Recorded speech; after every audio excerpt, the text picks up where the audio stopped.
ত্রিপুরার বিভিন্ন জায়গাতে চুরি এবং ডাকাতির ঘটনার সঙ্গে যুক্ত একজন কুখ্যাত ডাকাতকে আমরা 29 তারিখ ঘুরে বাগবাসা উত্তর গঙ্গানগরের ওরা ডাকাতির প্রিপারেশন করছিল একটা গ্রুপ। আমাদের কাছে আগাম খবর ছিল, তো পুলিশ যে সময় যায়, কুখ্যাত ডাকাত দলের সর্দার বলা যায় তাকে, যেটা সম্বন্ধে আপনারা সবাই অবগত আছেন। তার নাম হলো নাজিম উদ্দিন, বাবার নাম কুটি চাঁদ মিয়া, বয়স 33, বাড়ি ফুলবাড়ি। তাকে আমরা হাতিয়ার সহকারে এবং ডাকাতির যে প্রিপারেশন করেছিল সেই প্রিপারেশনের আপনারা সামনে দেখেছেন যা যা ছিল, দা, বন্দুক এবং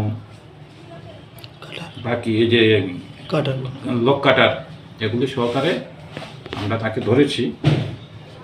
তো পালিয়ে যাওয়ার সময় সে তারপরে খুব দস্তদস্তি করেছিল, একজন তো পালিয়ে গেল গুলি করতে করতে।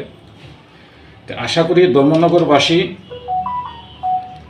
একটু শান্তি পাবে, কারণ বিভিন্ন জায়গাতে ধর্মনগরবাসী রাত্রেবেলা জেগে জেগে পাহারা দিচ্ছিল এবং গত দিনও যেই বাড়িতে ও ডাকাতির পরিকল্পনা নিয়েছিল, আমি বাড়ির মালিকের সঙ্গে কথাবার্তা বলেছি, তো সেদিন সে বাড়িতে ডাকাতি করেনি। তো ধর্মনগরে ছাড়াও কুমারঘাটও একটা কেসে ওর নামে চার্জশিট হয়েছিল এবং সে স্বীকার করেছে আগরতলাতে যে রিসেন্টলি যে 2-3টা ডাকাতির ঘটনা হয়েছে সে এবং তার গ্রুপ সেগুলির সঙ্গে যুক্ত ছিল।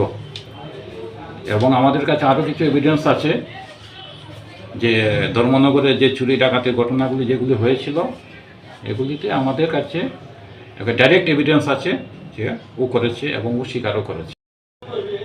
এখন আমরা ইনভেস্টিগেশন করছি, আগরতলার থেকে টিম আসছে, বিভিন্ন জায়গা থেকে টিম আসছে তাকে ইন্টারোগেশন করার জন্য। গতকালকে তাকে আমরা ধর্মনগর যে কোর্টে প্রডিউস করেছিলাম, মাননীয় আদালত তাকে 5 দিনের পুলিশ রিমান্ড দিয়েছে। আর ও এবং তার গ্রুপের এগেনস্টে একটা মামলা হয়েছে, মামলা সেকশন হলো 120B 399, 400 353 506 IPC এবং 25(1)B/27 টু আর্মস অ্যাক্ট।